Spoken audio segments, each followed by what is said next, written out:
होली में ऐसी ऐसी चीज़ें बनती हैं कि लोगों का देख कर के ही खाने का मन कर जाता है।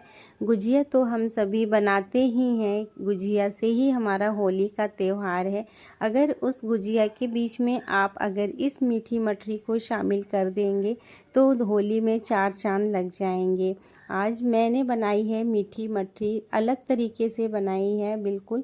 और खाने में ये आपकी जो नॉर्मल मठरी होती है ना, उससे बहुत ज़्यादा टेस्टी लगेगी। वीडियो में लास्ट तक बने रहिएगा और पसंद आए तो लाइक शेयर सब्सक्राइब ज़रूर करिएगा। यहाँ पर मैंने दो कटोरी मैदा लिया है और आप चीज़ें अपने हिसाब से घटा बढ़ा सकते हैं।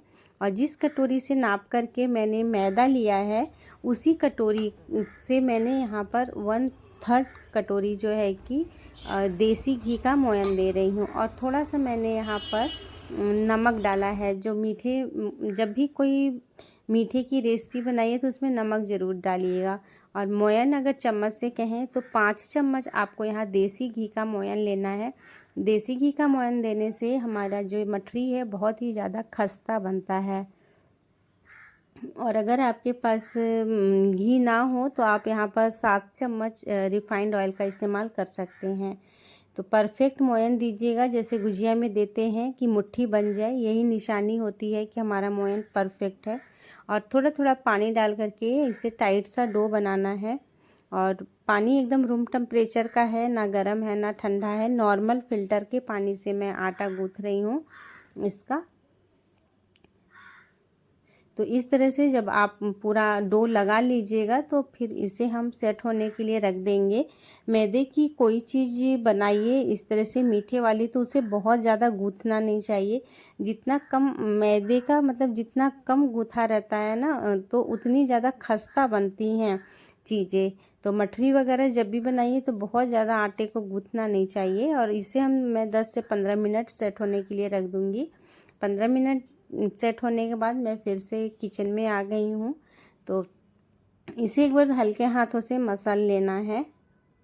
बहुत आसान सी रेसिपी है और सिर्फ 2 चीज़ों से ये रेसिपी बन करके तैयार हो जाती है दोस्तों। और फिर आटा गूँथ गया था तो इसे हम मतलब पतली पतली इसकी पूरियाँ बनानी है। तो मैं क्या करती हूँ ना कि इस तरह से बड़ी सी पूरी बना लीजिएगा। तो मेरा चकला बहुत छोटा है इसलिए मैं स्लैब पर ही इस साफ़ करके मैं बेल रही हूँ। और गिलास जितना बड़े साइज़ छोटे साइज़ का आपको बनाना है ना, उसी हिसाब से आप यहाँ पर कटर ले लीजिएगा।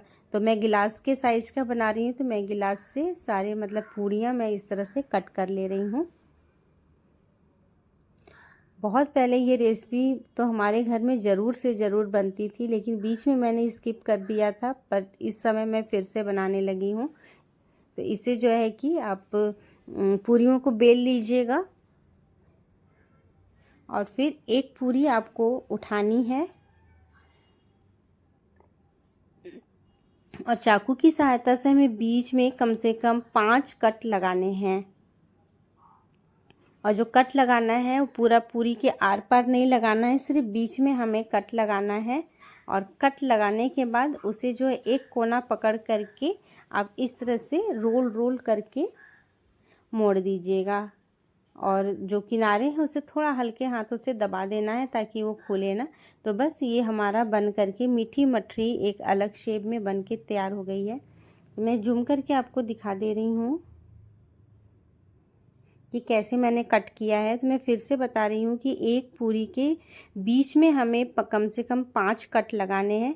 5-6 कट लगा लीजिएगा, लेकिन 2-3 से काम नहीं होगा। और ये इस तरह से एक साइड पकड़ करके मोड़ देना है। तो ये अपने आप ये शेप ले लेगा। जब हम इसे फ्राई करेंगे ना तो इसके जो मतलब लेयर्स हैं ये अपने आप खुल जाएंगे फ्रेंड्स। तो आप देख पा रहे होंगे कि मैंने कैसे मोड़ा है इसे। बहुत आसान है, बहुत आसान। सबसे होली की सबसे आसान सी रेसिपी है और कम सामानों में बन करके तैयार हो जाएगी और खाने में भी बहुत ज़्यादा टेस्टी लगेगी। तो मेरे सारे ही बन गए थे, तो अभी हम इसे फ्राई करेंगे।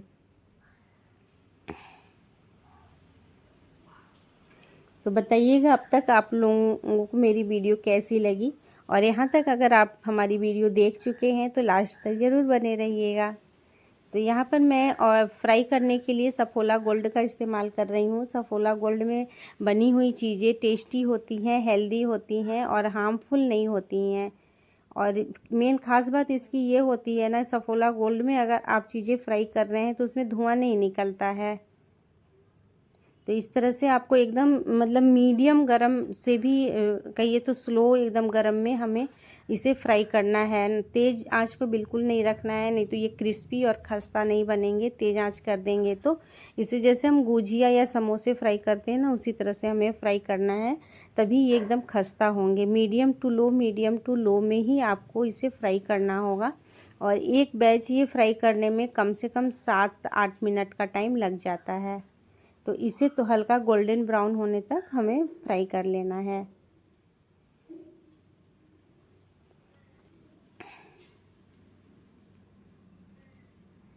तो अभी मैंने दूसरा बैच भी डाल दिया है इसमें। इस तरह से मैंने जो 2 कटोरी का आटा साना था ना, वो 4 बैच में मेरा फ्राई हो गया था। तो थोड़ा थोड़ा करके फ्राई करिएगा दोस्तों।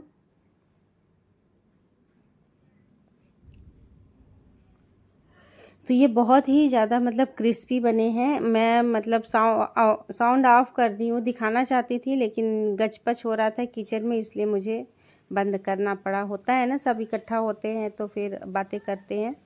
तो अभी हम चाशनी बनाएंगे, इसे हम चाशनी में डीप करेंगे। चाशनी बनाने के लिए मैंने 1 कटोरा चीनी और 1 कटोरा पानी लिया है और मैं यहाँ पर डाल रही हूँ। ये ऑप्शनल है, लेकिन डालेंगे ना तो आपका टेस्ट 2 गुना बढ़ जाएगा। जो मठरी होती है ना, उससे इसका टेस्ट बहुत अच्छा लगेगा आपको। यहाँ पर मैंने 3 मतलब गुड़ का इस्तेमाल किया है, जो इस मठरी के टेस्ट को और ज़्यादा मतलब कि कहिए तो इन्हेंस करेगा। आप चाहें तो यहाँ पर इलायची पाउडर का भी इस्तेमाल कर सकते हैं, सौंफ डाल सकते हैं, लेकिन मैंने कुछ भी नहीं डाला है। और इसकी जो चाशनी है ना, ये बिल्कुल एक तार की चाशनी होनी चाहिए, चिपचिपी सी चाशनी चाहिए, जो कि बाद में सूख जाए। जब हम इसमें डीप करेंगे ना अपनी मठरी को, तो वो सूख जानी चाहिए, बिल्कुल हाथों में चिपचिपी सी नहीं होनी चाहिए। ऐसी ही मतलब चाशनी आपको बनानी है और गरम गरम चाशनी में आपको इसे डीप करना है।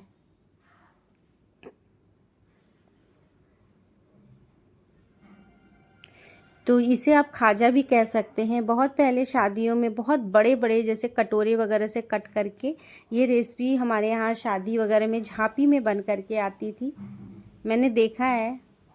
तो मैंने आज इसे अपने मतलब किचन अपने होली की स्पेशल रेसिपी बनाई है। थोड़ा सा पिस्ता बादाम केसर से थोड़ा सा गार्निश कर दीजिएगा, तो देखने में बहुत ही प्यारा लगेगा। तो हमारी ये मठरी की रेसिपी बन करके तैयार हो गई है फ्रेंड। थोड़ी सी वीडियो लंबी हो गई है, क्योंकि हर एक चीज़ को अच्छे से समझाना होता है, बताना होता है आप लोगों को, ताकि आपकी चीज़ें ख़राब ना हो। तो ये बहुत ही ज़्यादा क्रिस्पी बनी थी। तो चलिए अब मैं चलती हूँ इसे एंजॉय करने के लिए। आप लोग अपना ढेर सारा ख्याल रखिएगा। तब तक के लिए बाय बाय।